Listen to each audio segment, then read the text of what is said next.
પારડી હોસ્પિટલના ડોક્ટર કુરેશીના નિવાસસ્થાને સીઆઈએસએફના કમાન્ડર જવાનો સાયક્લોથોન મારફતે આવી પહોંચતા સ્વાગત કરાયું। કલકત્તાથી દીવ 6600 કિલોમીટર સાયકલિંગ દ્વારા આર્મી જવાનોએ લોકોને સંદેશો પાઠવ્યો કે કાંઠો સુરક્ષિત તો દેશ સુરક્ષિત। ગૌરવની લાગણી અનુભવતા ડોક્ટર એમ કુરેશીએ સીઆઈએસએફના 62 સાયકલિસ્ટ જવાનોને આવકાર્યા। પારડી હોસ્પિટલના ડોક્ટર કુરેશીના નિવાસસ્થાને સીઆઈએસએફના કમાન્ડર જવાનો સાયક્લોથોન મારફતે આવી પહોંચતા સ્વાગત કરાયું। કલકત્તાથી દીવ 6600 કિલોમીટર સાયકલિંગ દ્વારા આર્મી જવાનોએ લોકોને સંદેશો પાઠવ્યો કે કાંઠો સુરક્ષિત તો દેશ સુરક્ષિત। ગૌરવની લાગણી અનુભવતા ડોક્ટર એમ કુરેશીએ સીઆઈએસએફના 62 સાયકલિસ્ટ જવાનોને આવકાર્યા। પારડી હોસ્પિટલના ડોક્ટર કુરેશીના નિવાસસ્થાને સીઆઈએસએફના જવાનો સાયક્લોથોન મારફતે આવી પહોંચતા સ્વાગત કરવામાં આવ્યું હતું। સીઆઈએસએફના જવાનો કલકત્તાથી દીવ વી-શેપ આકારમાં દરિયાઈ કાંઠો જે 7500 કિલોમીટર લાંબો છે જેની સુરક્ષા વધારવા અને લોકોને સંદેશો પાઠવતા સાયકલિંગ કરી રહ્યા છે। આ અંગે પારડી હોસ્પિટલના તબીબ ડોક્ટર એમ કુરેશીએ જણાવ્યું હતું કે સિક્યુરિટી ફોર્સના ઓફિસર, કમાન્ડર, ડેપ્યુટી કમાન્ડર જવાનો સાયક્લોથોન સ્વરૂપમાં 6600 કિલોમીટર સાયકલિંગ કરી લોકોને સંદેશો પાઠવ્યો હતો કે કાંઠો સુરક્ષિત તો દેશ સુરક્ષિત। દરેક નાગરિકોની ફરજ છે કે તેઓ સહકાર આપે। સીઆઈએસએફના અધિકારીઓનું ડોક્ટર કુરેશીએ સ્વાગત કર્યું હતું। સીઆઈએસએફના 62 સાયકલિસ્ટો 3200 કિલોમીટર સાયકલિંગ કરી કન્યાકુમારીમાં એકત્ર થશે। આર્મીની ટીમ પારડી હોસ્પિટલના ડોક્ટર કુરેશીના નિવાસ સ્થાને મુલાકાત લેતા ડોક્ટર એમ કુરેશીએ તેઓને આવકાર્યા હતા અને ગૌરવ અનુભવ્યો હતો।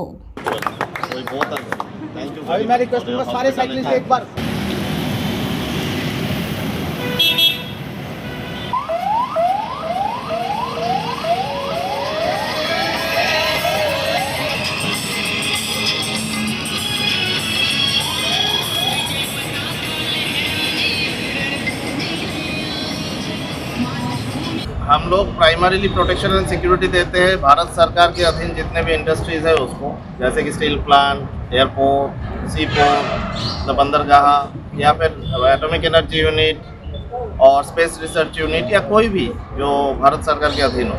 बट ये साइक्लोथॉन का स्पेशल मोटो है कि सुरक्षित तट समृद्ध भारत, मतलब हमारे तट रेखा जो 7500 किलोमीटर की है वो जब तक सुरक्षित नहीं होगा भारत समृद्ध नहीं हो सकता, क्योंकि भारत के बिजनेस का 95% ये बंदरगाह से होता है। तो 12 जो मेजर पोर्ट है वहाँ पे ऑलरेडी सीआईएसएफ वहाँ पे सिक्योरिटी कर रही है और आगे बहुत से छोटे पोर्ट में भी सीआईएसएफ की सिक्योरिटी आने की संभावना है। तो इसको देखते हुए तट सुरक्षा खाली हमारे सुरक्षा एजेंसियों के अकेले की जिम्मेदारी नहीं है, इसमें हमारे वहाँ पे तटवर्ती इलाके में रहने वाले लोग, वहाँ के मछुआरे भाई लोग और वहाँ पे जो अलग जो कार्य करते हैं, जो श्रमिक है या जो मजदूर है, उन सब की भी भागीदारी होना चाहिए, क्योंकि वो लोग फर्स्ट रिस्पॉन्डर है। वहाँ पे अगर कुछ संदेहास्पद चीज़ दिखाई देती है, कुछ आशंका नज़र आती है, कुछ गलत होते हुए नज़र आता है, तो उनको सुरक्षा एजेंसियों को खबर करना होगा। यही संदेश देते हुए और गुजरात से लखपत फोर्ट से हम कोचीन तक जाएंगे और पूर्वी तट पे बकखाली कोलकाता से लेके कोचीन तक आएंगे हमारे 130 साइकिलिस्ट, जिसमें 65 महिलाएं हैं।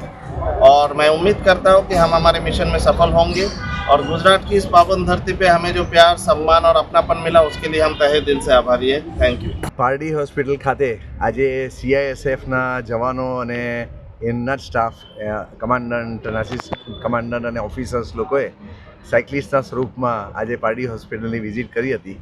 સીઆઈએસએફ એ બેઝિકલી આપણા સિક્યોરિટી ફોર્સની જ એક વિંગ છે અને એ લગભગ આપણા કલકત્તાથી લઈને આ બાજુ દીવ સુધી, એટલે આપણો જે ભારતનો આખો વી શેપનો જે દરિયાઈ કાંઠો છે જે 7500 કિલોમીટર લાંબો છે એને માટેનો સિક્યોરિટી ફોર્સ છે। અને એ સિક્યોરિટી ફોર્સના ઓફિસર્સ અને કમાન્ડન્ટ, ડેપ્યુટી કમાન્ડન્ટ અને એમના સિક્યોરિટીના ઘણા બધા જવાનો જે લોકોએ સાયક્લોથોનના સ્વરૂપમાં આ 6600 કિલોમીટરની સાયકલિંગનું આયોજન કર્યું છે। અને આજે જે વેસ્ટ કોસ્ટ છે આપણો, એ વેસ્ટ કોસ્ટના 65 જેટલા સાયકલિસ્ટો આજે અહીં આવ્યા હતા અને એ લોકો 22મી માર્ચે આ બંને બાજુ કલકત્તાથી લઈને દીવથી લઈને બંને નીચે 3,500 જેટલું કે 3200 જેટલું કિલોમીટરનું સાયકલિંગ કરી અને કન્યાકુમારીમાં 22 માર્ચે ભેગા મળશે। એ દરમિયાન એ લોકો દરેકે દરેક કાંઠા વિસ્તાર છે એને કવર કરતા જાય છે અને લોકોને ખાસ મેસેજ આપવા માટે જાય છે કે આપણે અલર્ટ રહેવાનું છે। કારણ કે આપણો જો કાંઠો સુરક્ષિત તો આપણો દેશ સુરક્ષિત અને દેશ સમૃદ્ધ। તો આપણે આ દેશની સુરક્ષિતતા માટે અને સમૃદ્ધતા માટે દરેકે દરેક નાગરિકની ફરજ છે કે આપણે આ CISFના જવાનોને બને એટલી રીતે મદદ કરી શકીએ. અને એ હાઈવે પર ગયા વર્ષે પણ એ લોકો આવેલા હતા અને સાયક્લોથોનના સ્વરૂપમાં આ હવે એમનું એક હબ પારડી હોસ્પિટલ બન્યું છે તેનો પણ આનંદ છે. આપણી સંકલ્પ ન્યૂઝ ચેનલને સબસ્ક્રાઇબ અને લાઇક કરો, બેલ આઇકન દબાવો જેથી આવનાર ન્યૂઝ અપડેટ્સની નોટિફિકેશન આપના મોબાઈલ પર સૌથી પહેલાં પહોંચે. Like, subscribe and share the video.